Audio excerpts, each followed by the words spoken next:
who you are is already perfect. Who you are is already whole and complete. There is a spark of the infinite, a spark of perfection that's already alive and present inside of you. It's living you right now. It's breathing you right now. It's living and breathing every single one of us right now simultaneously. And I think there's a part of us, even if we've forgotten, that we can feel that. We can feel that life force. We can feel that something inside of us. In our quiet moments, we can feel it. You might have lost touch with it. You might have forgotten. You might have been conditioned out of that, but it's there.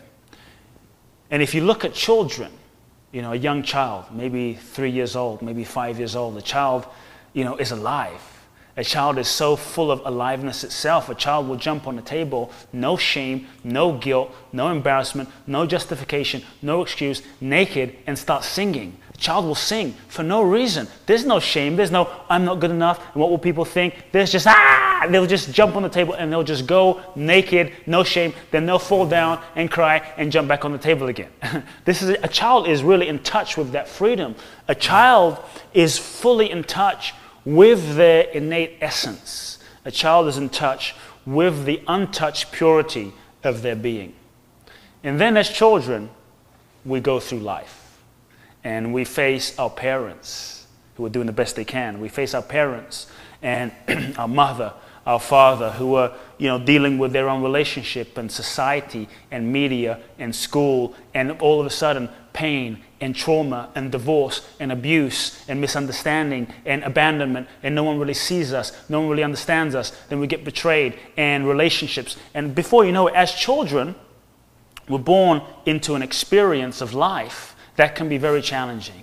So as children, we start learning all sorts of ways, all sorts of mechanisms, all sorts of strategies, all sorts of techniques to either avoid pain, the pain of dealing with our parents, the way they've dealt with us, our parents' marriage. We start learning all kinds of ways to avoid pain and protect ourselves. And then we also start learning all kinds of ways and strategies to get love and be approved and fit in. Ultimately, it's about survival.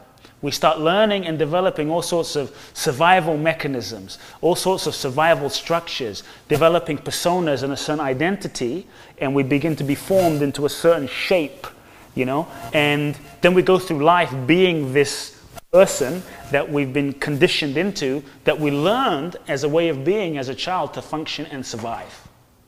Because it worked for us back then. Those ways of being, those mechanisms, those personas, those identities worked to help us avoid pain, fit in, to be loved, and survive as children. The challenge is, it worked for us when we're 6. It works for us when we're 10. The challenge is we keep doing, we held on to, we learned to do those patterns, those personas so well that we keep doing that over and over, and we keep doing that, and now we're 20. Now we're 25. Now we're 35. Now we're 45. Now you're 55. Still perhaps locked into the shape of that persona, of that way of being that you learned as a child that helped you then, but now it limits your freedom. Now it limits your ability to see clearly. Now it limits your ability to choose a man. Now it limits your ability to express your emotion. Now it limits your ability, or comes in the way of your ability to love, to share, to communicate, to be intimate, to be happy, because we develop all these layers over time, these layers that we think, oh, this is just who I am. And then we go through life, you know, in this shape, wondering why, you know, we're not very free. It's like, hi, my name's, you know, Jim, or my name's Sue, and you want to be in a relationship, you know? You want to be in a relationship? Yeah, I'm really choosing. We don't realize that often we're conditioned, we're programmed, we're not actually choosing. We think we have free will, but to the degree that you're conditioned is to the degree that you are actually not choosing. You're being run by your patterns, you're being run by your conditioning over and over and over and over again. And most people, most women, most people are being run by their conditioning when it comes to relationship.